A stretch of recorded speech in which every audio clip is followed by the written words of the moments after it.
जय गुरुदेव। 29 जून सन 2002।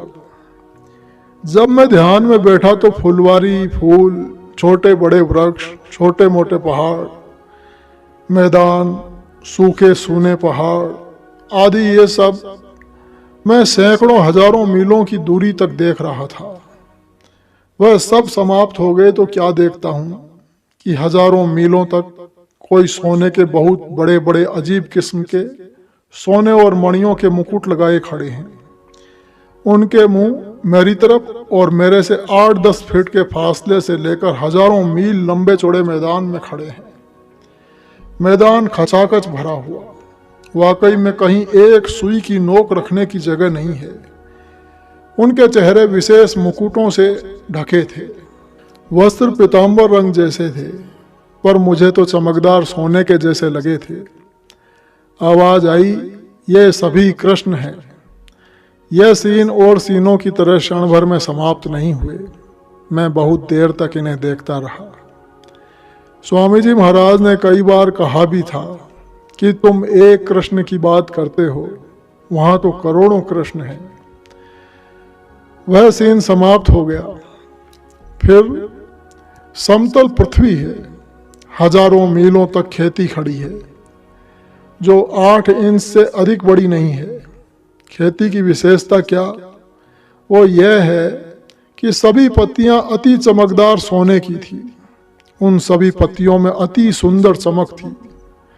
पूरी पृथ्वी हजारों मीलों तक जगमगा रही थी। पृथ्वी पर एक सुई की नोक के बराबर भी जगह खाली नहीं थी।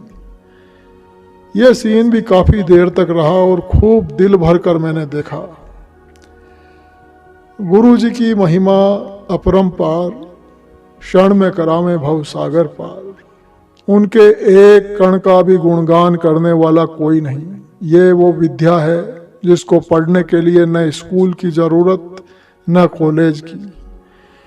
फिर ये सब समाप्त होने पर फूलों के बगीचे, पृथ्वी ऐसी दिख रही थी जैसे गलीचा गूंथा जा रहा है। फिर बहुत बड़ी संख्या में जनता, मनुष्यों के झुंड दिखाई दिए, पर चेहरा किसी का दिखाई नहीं दिया। भव्य सुंदर अति सुंदर मकान बनते दिखाई दिए। फिर एक खाकी रंग का कपड़ा जमीन पर बिछा मालूम पड़ा।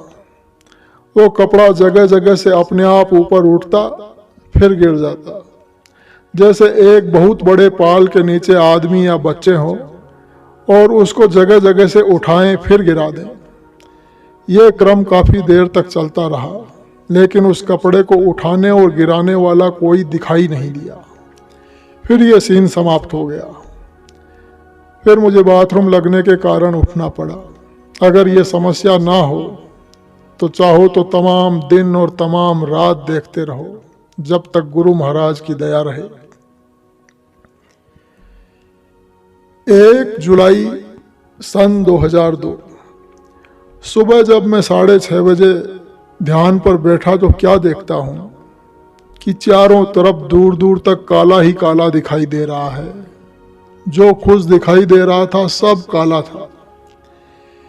मेरे से 8-10 फीट के फासले पर एक गुफा है, जो चौड़ी तो 10-15 फीट है, पर लंबाई का कोई पता नहीं। उसमें से एक ही किस्म के कपड़े पहने बहुत से आदमी खचाखच निकल रहे हैं और मेरी तरफ आते जा रहे हैं। फिर पास आने के बाद कहां और कैसे लुप्त हो जाते हैं, कोई पता नहीं।